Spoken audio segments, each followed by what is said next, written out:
welcome to Teaching Gender Diversity. This will be presented by Reese Pukachev, myself, Ali Lewis, Melissa Nathan, and Dean Mathers. However, before we understand what gender diversity is, we need to know what gender is. First and foremost, it is not defined by your biological sex, rather by your performance and the societal norms that you currently reside in and participate in. Gender is a spectrum. And what I found was really well descriptive of what gender is as a spectrum, and anyone that doesn't define themselves by any of the binaries is Sharon Davis's Gender Diversity in Indonesia, Sexuality, Islam, and Queer Selves. She specifically discusses Turner's liminal beings, which he defines as neither here nor there. They are betwixt and between the positions assigned and arrayed by law, custom, convention, and ceremonial. And though Turner was using liminal beings to describe adolescence and like anyone who's just about to become an adult and the such, Davis decides that this is a really good term that can be applied to the gender spectrum. She says that liminality enables some individuals to be considered distinct from normative gender categories, yet it does not attempt to define a rigorous set of criteria to which individuals have to conform. Therefore, gender diversity must include everyone within the spectrum and those liminal beings within our spaces, whatever those might be. So, why does gender diversity matter? We're going to get into this in more detail, but for now, what it really means is inclusion. As such, allowing gender diversity to enter the workspace is creating an environment where everyone feels heard and acknowledged. Such a workspace promotes the education and understanding of gender diversity and guarantees that any related discrimination is handled appropriately.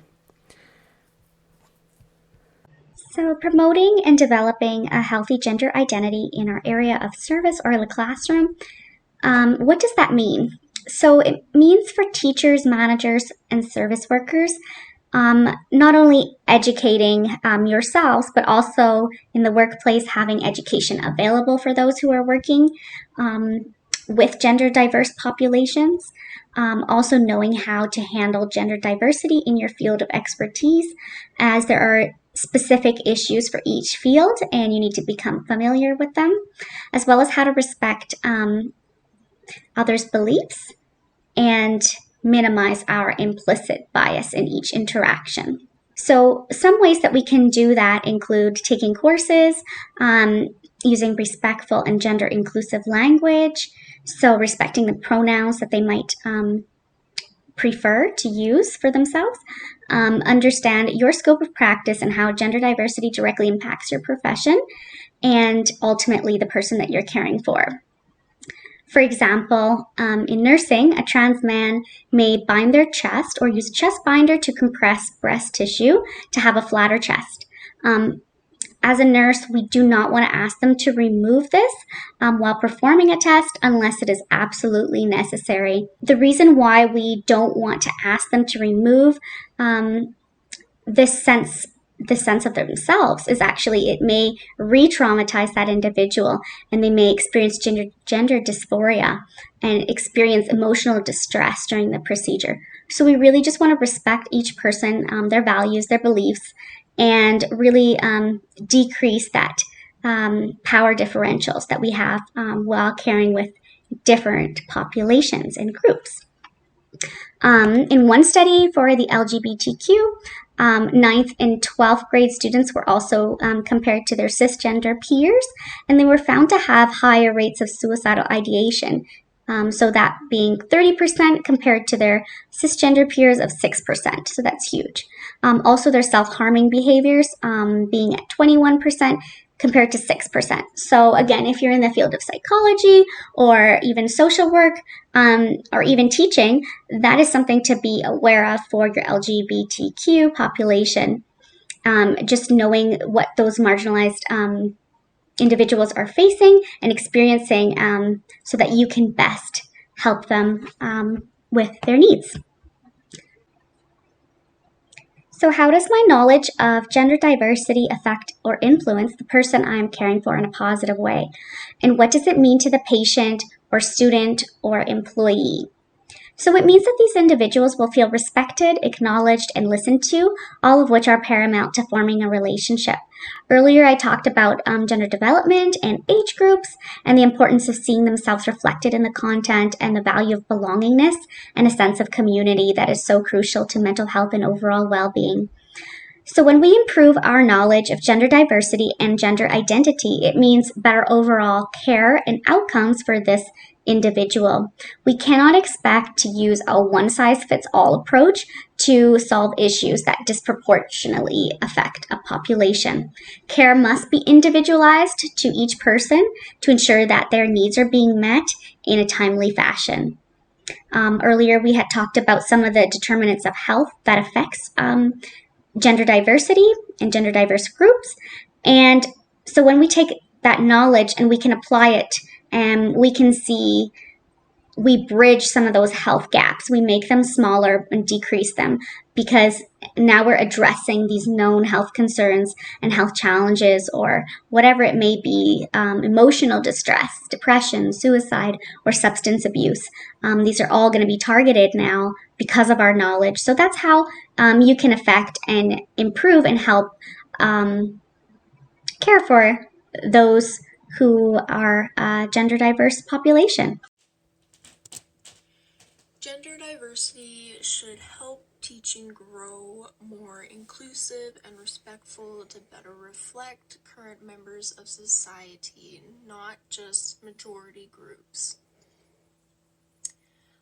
With children next to being at home with their parents, school is where children spend a majority of their time.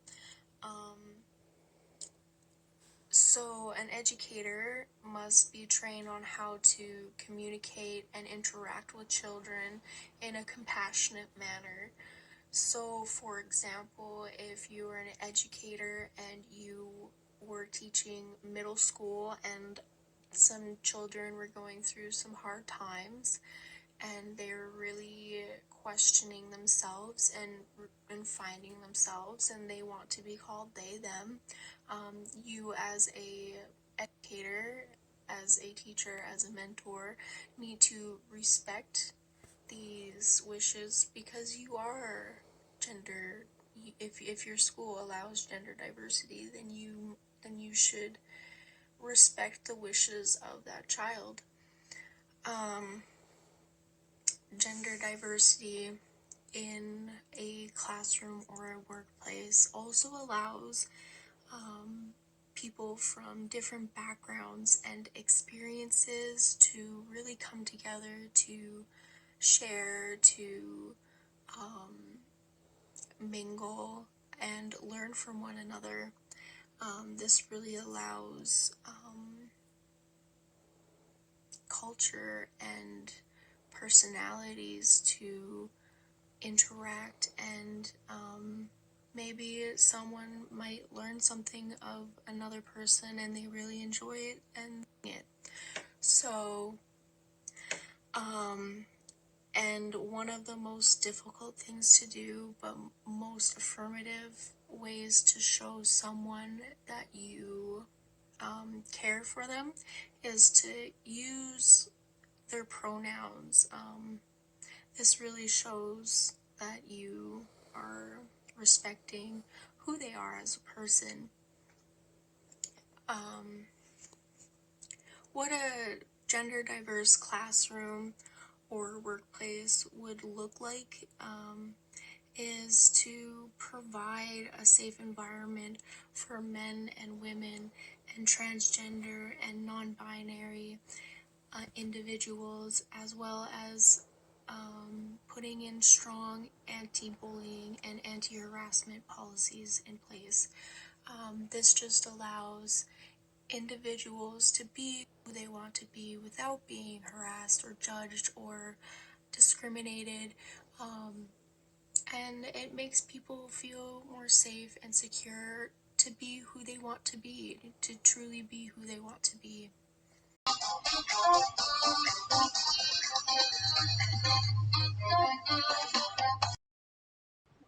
Case study. Alex is a 6-year-old female who is attending grade 1 at your public school. Alex is having a difficult time making friends and connecting with other classmates. You are Alex's teacher who notices at recess that Alex is being bullied by her peers. After school, you talk to Alex and her mom and find out that Alex is being bullied. Alex's mother informs you that their family values gender diversity. She asks you what you know about childhood development and gender identity. Case Study Part 2. Alex is enrolled in high school. During 10th grade, Alex started to identify as male. He started taking puberty blockers and had his name officially changed. A number of issues arose after his transition, including staff refusing to use his male pronouns, not being able to access either a boys' toilet or a unisex toilet, and not being able to join gender-specific sports teams. What would you do to promote and develop a healthy gender identity in your area of service or classroom? What other professions could you recommend to Alex's family? In conclusion, gender diversity is much more complicated than just the gender binary of men and women. Gender is a spectrum that is best described as liminal space or liminal beings. Education is the key to acceptance and inclusivity within and outside the workspace. Our best example is that education on gender diversity is necessary when a young student in primary school is gender diverse. Basically, gender diversity is important to acknowledge because we live in a world where gender diverse people exist. And it is important in workplaces and everywhere to accept that where gender diverse people exist. Education is, of course, the best way to resolve this situation and educate as many workplaces and people as we can about gender diversity so that when it is encountered, it is not shunned or discriminated against in any way.